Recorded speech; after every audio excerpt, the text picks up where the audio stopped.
e são cheios do Espírito Santo também. Mas o que Deus procura nos colocar numa posição é a posição da prioridade. Tem a palavra que é forte de Jesus, né? Não podeis servir a dois senhores ao mesmo tempo. Ou servirá Mamon, ou servirá a Deus. Mamon é o deus assírio das riquezas, do materialismo. Era um deus que a Assíria adorava, cultuava, que se chamava Mamon. Ele era o deus na Síria, né? Tinha uma estátua enorme, gigante, mas ele, espiritualmente, ele existe. A adoração a Mamon, ele existe. O avarento, por exemplo, que ama o dinheiro e nunca se satisfaz com o dinheiro que vem, ele é um mamonista, um adorador de Mamon. Por quê? É avareza. E a Bíblia diz que o pecado da avareza é um pecado de idolatria. Ele idolatra o dinheiro? Não, ele idolatra o Mamon. Que é o Deus que inspira a nossa carne para quê? Para não ficar nunca satisfeito. Se ganha 100, amém, não está satisfeito, quer 1.000, ganha 1.000, quer 5.000, ganha 100.000, quer 1 milhão, e aí Jesus ainda acrescenta. O que adianta o homem ganhar o mundo com as suas mãos? Então, a vacina de Deus não é... Deus não diz que devamos ser pobres para ele encher das riquezas do dom da fé, ser cheio de... Não, Deus não nos aconselha isso. Cada um é inspirado por Deus segundo a sua chamada. Certo? Eu confesso para os irmãos aqui, publicamente, e se tivesse 10.000 pessoas no estádio, eu confessaria a mesma coisa. Eu nunca me coloquei ainda debaixo da minha chamada totalmente.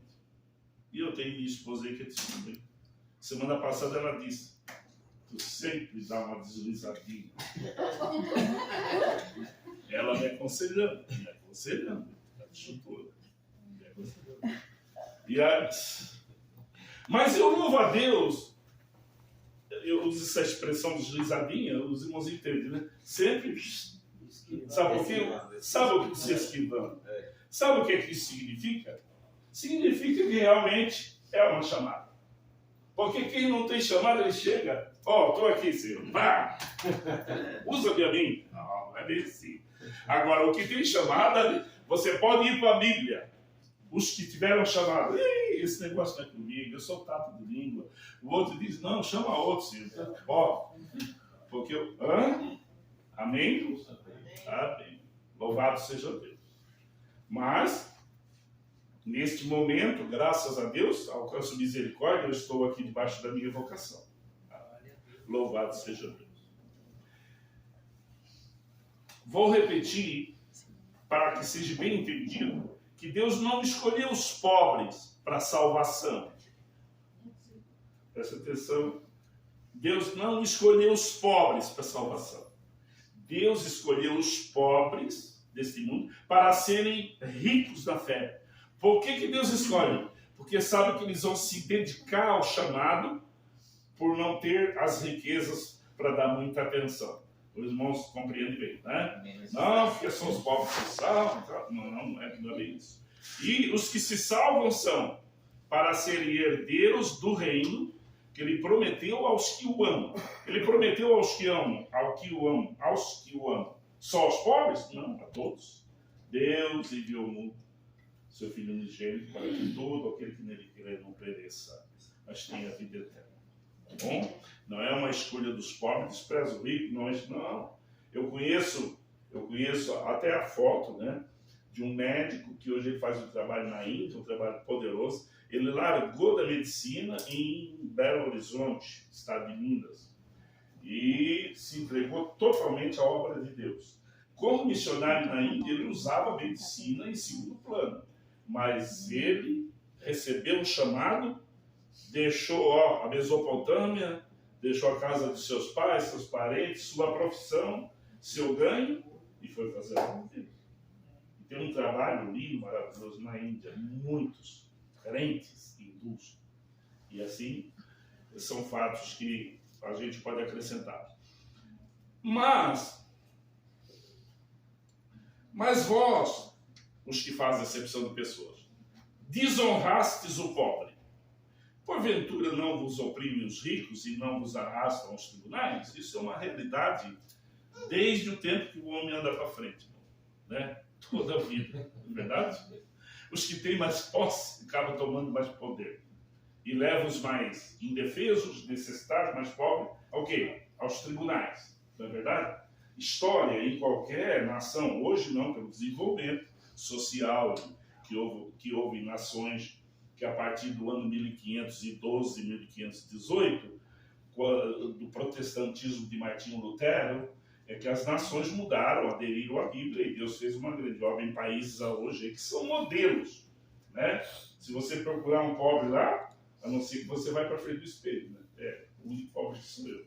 Por quê? Porque há uma estabilidade, é uma nação que foi adestrada, a mente dos governadores de hoje lá são, como se diz, netos e bisnetos e tetranetos de grandes homens que foram usados por Deus, e eles sabem que Deus se agrada da divisão de uma nação proporcional ao povo que vive na nação. A nação produz, a nação distribui para todos.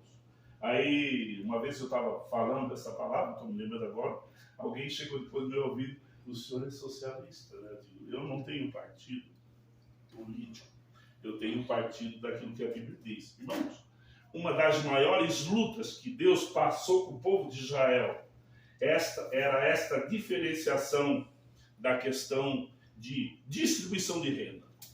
Os pobres começavam a partir. Deus chegou a criar uma lei, né, para que 50 anos fosse reposto uma propriedade que alguém da família perdia. Então ele vendia, chegava o comprador, resgatava aquela propriedade e ia trabalhar com o dono que comprou. Mas dentro de 50 anos tinha que ser devolvido para a família dele, de graça. Para quê? Para que não haja pobre no meio do meu povo. Certo? Então, é a lei da restituição. Os irmãos já ouviram falar. A lei da restituição. Deus, nossa, ele chegou a levantar um profeta que era colhedor de sicômoros, nem nasceu como profeta, não tinha chamado de profeta. Mas estava tão necessitado, e o povo estava padecendo tanta pobreza, que Deus levantou Amós. Amós, diga para o meu povo que as camas de marfim com ouro que eles construíram, eles não vão dormir nela. E as terras que eles pegaram dos pobres, eles não vão plantar nelas. E os palácios que eles levantaram, eles não vão morar neles. Deus pegou e levou o povo para o cativeiro. E aí os pobres que ficaram na terra, andavam lá no meio do palácio, não tomaram posse, porque o reino que dominou e levou eles cativos, também continuaram a administrar aquilo. Irmão, se é uma coisa que abomina Deus, é uma nação mal administrada que não distribui para o povo aquilo que o país produz.